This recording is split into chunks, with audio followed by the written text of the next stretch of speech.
evening.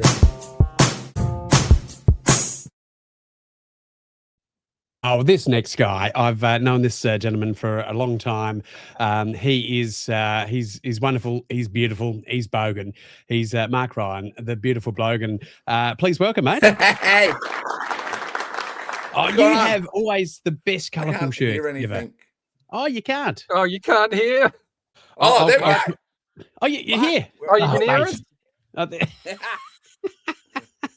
I've just got a new computer. I don't know how it works. Like it's That's all right. It's all good. It's not a Commodore 64. That's all right. For a moment now, I thought you were in someone else's house there, Mark. So it's. I am. Yeah. I am. I don't like my house. I just stole someone else's. It's going to go before Don't the tell neighbours come back home. It's. I don't. I heard you laughing from down the road. I thought it was just Yeah, we are pretty much neighbours. We're very close to each other. So yeah. Yeah, I'm just on Billabong. I'm only on Billabong. Oh, really? Yeah, we're just down the road. Yeah. We would be closer, but it's court rulings have said no. So what's going on after that delay? Mate, it's thank you so much for coming on. You missed your round of applause, so here you go. There we go. I haven't put a good shirt on for you. Mate, it's beautiful. You always have the most wonderful, brightest shirts. It's very Daryl from a while Summers. ago, and it's just it is very. I never watched Daryl Summers because I grew up in a cult and they were evil, but whatever. So like, can't watch Hey Saturday. It's evil. Right. Yeah, right. I think a lot of the population has caught up to them now on that theory. But I used to love Hey. Oh no, I still love Hey. I know you still can't watch it, Mark. That's the tough part. Yeah, I know. What can you do? Well, mate, you are what can I say? You're a mental health specialist. You go around and just cure people with your good looks, your great shirts and hugs. You do some fantastic comedy. I think you're touring everywhere. Look, you wear your heart in the sleeve and South Australia in your sleeve as well. You're always out there promoting the great bits about South Australia and what it's all got. And tell us a bit about what's going on for your Fringe this year, mate. Or just firstly, thank you so much for your kind words. I've never cured and I can't fix myself. Like, so it's more about just like loving people and just being like, hey, let's not like we're all messy and we're one of my big things is like we're doing tomorrow for the first time ever. So we don't know what's going to happen. So let's just be gentle with ourselves and that kind of stuff. So but again, at the end of the day, it's just loving people and kindness is king. And Henry Rollins got a whole thing now about like love is punk rock. And let's just talk about Henry Rollins, who was like Black Flag and hardcore punk rock and Sons of Anarchy.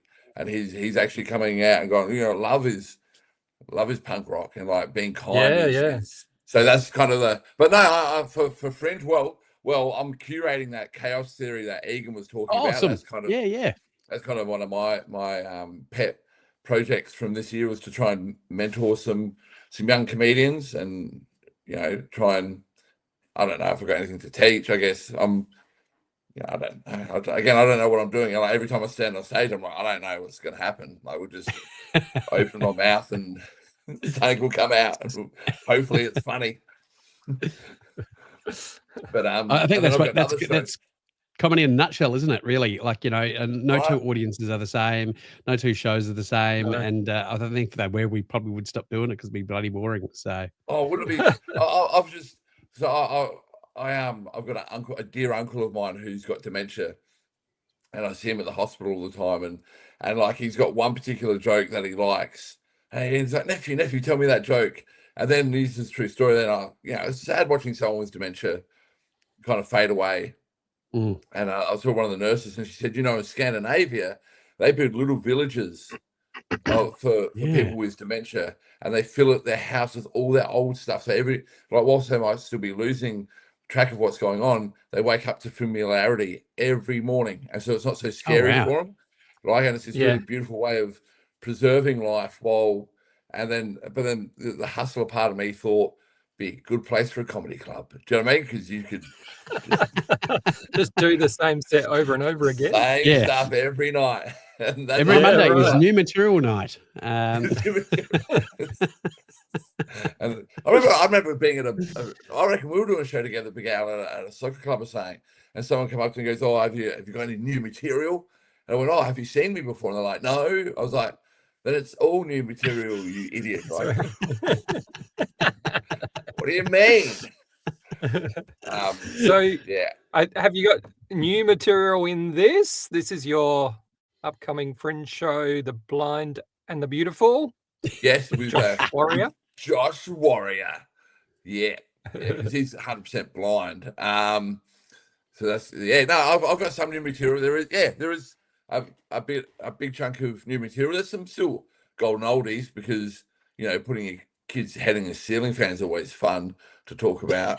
It never gets old, even for me. I love Gary. So Gary. He's Gary won a PlayStation 5 at one of those time zones. Did he really? Today. Yeah, he rang me. God. Just won a PlayStation 5. I was like, no way.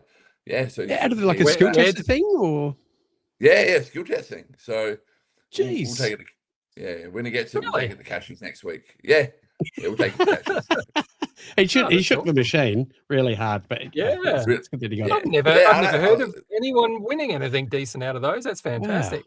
Yeah, I know. It's kind of like he's still spun out, but yeah. Apart from that, that show's going to be cool. Because me and Josh and there'll be a few stories about me and Josh touring, because I tour with Josh a lot because he can't drive. Well, he can, but it's terrifying for the rest of you guys. Yeah, it's not great. But I'll tell you, like we got this funny yarn that we went to Kimber once. Like, if you know Kimber, I love Kimber. Like, I've got best friends in Kimber, but it's still back in the 1900s. You know what I mean? Like, they're not. Oh yeah, totally. Yeah. And he'd just gone blind, and we were touring there, and I had this shirt on, and he was holding my shoulder. I had his hand on my shoulder so I could guide him through the main street, and we caused chaos. Like, one car stopped at the traffic light at the roundabout, like, because they don't have traffic lights there. And some lady dropped a sandwich out of mouth, and I heard her go, "Oh my God, they're here!" and they're interracial. That's fantastic. If he wasn't blind, I would have kissed him, but it's assault essentially. Like, he's well, he wouldn't have known and done it. So the beard would have given it away. Oh yeah, true. Yeah. But we were in Kimber, so he probably wouldn't have. Yeah, that's right. Yeah. You're totally right. It could have been a woman. So you're a suicide prevention advocate, and you do a lot in that space. Does that and comedy, they seem in theory quite separate, but do they cross over a lot, or is it like you've got two hats? No, because I think, like, for me, the style of stand-up I love is, I think dark and light can exist. There's a thing called duality where, like, I live with suicide ideation and I live with dark thoughts, intrusive thoughts, but I also love life at the same time. You know what I mean? So it's just working out the balance of the dark and the light, and pointing dark and light out to people and saying, look, we can both live. Because a lot of the time with mental illness, it's a stigma that sits behind it that makes us feel like we're the idiots. Oh, why should I feel this way? Because I've got this in life, and I've got a great family, and I've got this, or I've got the dream job, or whatever it is. But then, because you don't want to admit, but really the world's overwhelming. It's a lot, and I'm not coping on a primal level. That's why I'm having these feelings but we push them down because we're like, oh, if I tell people, they're going to think I'm crazy because I've got this great life. When really it's not crazy, because the world is a lot, and the world comes at us at so many different angles these days. And then if you step back a little bit and realize that maybe it's not such a crazy idea that you're struggling and overwhelmed with life in general, because you've got phones going off, you've got news coming out, you've got all this stuff. You can't take a break these days, can you? You can't take a break. at you constantly. You know, beforehand, like it'd be like you have to read about stuff the next day in the Advertiser, and that was the only time Dad used to get grumpy. Right, exactly.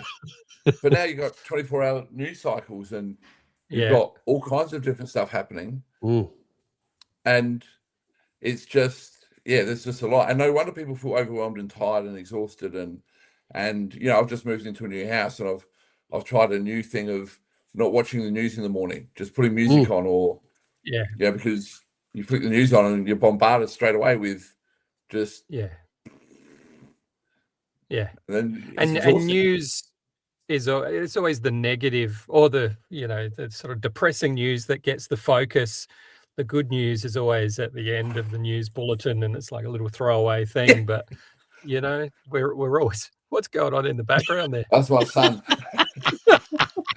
You're gonna get banned from YouTube. Yeah, I think he was flexing in your camera, mate. Just like I think he was just waving for a second there. That's my son. That's my son Cyril. It's actually live. Hey, Cyril. On YouTube. No, that's funny. But yeah, we gained a viewer then. So thanks, Cyril. We did actually. I think the algorithms are working. I think the thing with balancing comedy and suicide prevention is more based on just being a real human and just going, I struggle with this. Do you know what I mean? And pointing out, all of them. Oh yeah. Your shirt's over there, mate. And pointing out that, like, you're not alone. Like, we can all struggle with the same stuff. Do you know what I mean? And you're not abnormal for feeling that way. And I'm a storyteller more than I am just a one line kind of joke. I love a good story. You know what I mean? And that's what I try and you're good at it too, mate. You're like you're great at your storytelling, and like it takes a very special person to be able to put those two hats on very quickly. You know, you talk about your struggles, and then at the same time you're turning the next bit into a bit of laughter and a bit of fun, and it takes a very special human to be able to do that, mate. It's not many people can pull off what you do, mate. Oh, thanks, man. And look, but that's I guess that's just what happens, right? Like you just dig deep. I'm like there's a whole thing at the moment. Emo wasn't a phase, and I'm definitely an emotional dude who like still listens to emo music. You know, one of the first stand-up specials I ever watched was Dave Thornton, and he had a really emotional ending at the end of his. And I was like, oh, that's maybe the stand-up I want to do, like, because it's just something to think about at the end of it. So I like to try and do that. Well, you mentioned who's the guy from Black Flag you mentioned earlier? What's his name? Henry Rollins. I went to see his live show at Thebarton Theatre years ago, and it was about 3 hours, and it wasn't traditional stand-up. Yeah. It was storytelling, and bits of it were hilarious and were stand-up, and other bits were advice, and it was a real mix. And stand-up comedy, the term stand-up comedy can sort of pigeonhole you a little bit, attracts people and sells tickets, but the art of standing on stage with a microphone, I think there's all sorts of things you can do, right? Yeah, and you're right, and that's what I like, because I like deep shit. I'm a deep human being. Do you know what I mean? I like deep conversations. Also, it balances me out because I'm also an idiot at the same time. Do you know what I mean? Like I've got the left and right tattooed on my hand, and I got it wrong the first time. I do stupid stuff. Like I've got my name tag tattooed on my chest. Because that's the balance of it all. Is you can be deep and also be silly, and not take life too. Like my whole goal now is I've got my name tag tattooed on my chest. I've got a little Jesus here. I've got like unicorn and cupcakes, and like for the most part, just when I die, I want the coroner to go, dude had some fun. Like he really just like I can't grow chest hair, so my next tattoo is just going to be like fake chest hair. Like I just have hilarious. Get it done yet. Like Well, let me know how you get it done, mate. I might put some on here. Oh look, I've joined your club. I joined your club.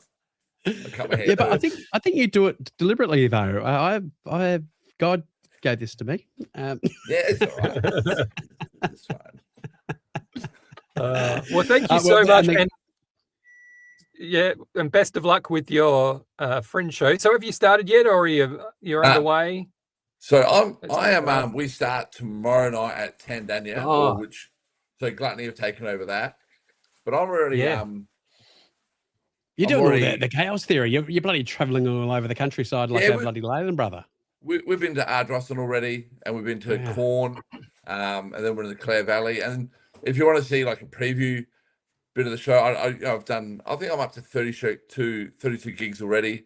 This Fringe, because I go to that the comedy Ha Ha tent in the Garden. We pay $10 for and I think it's beautiful. I love doing that because I get to work on material. But you also get to say to the paying customers, they come in there, and my favorite thing at the moment is to go, if you're going to enjoy the show, you need to lower your expectations, because you pay $10 for a comedy show, and a potato on a stick is $12. Do you know what I mean? What do you want for 10? That's hilarious.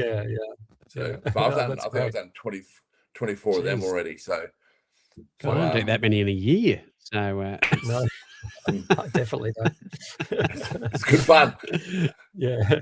All right. Well, thank you. Always a pleasure, thank mate. you for joining us. Thank you, guys. And we will see you again soon. Come back again. Yeah, 100%. Just invite me back. I'll be back. It'll be right. It'll be cool. Awesome. Marc Ryan, the beautiful bogan, ladies and gentlemen. Thanks, guys.